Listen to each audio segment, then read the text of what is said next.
I'm going to show you how to connect your laptop to your monitor with HDMI cable. First thing, get your HDMI cable out. Make sure your monitor is connected to your power.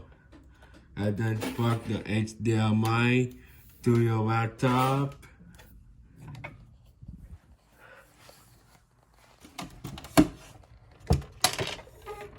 And the other end of the HDMI to your monitor.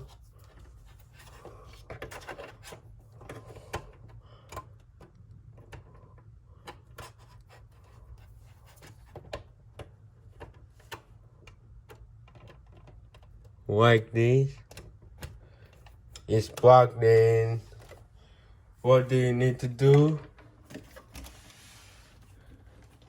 Is turn on your laptop and your monitor. So this is how you connect your laptop to your monitor with HDMI cable. Like and subscribe to my channel, the video is helpful.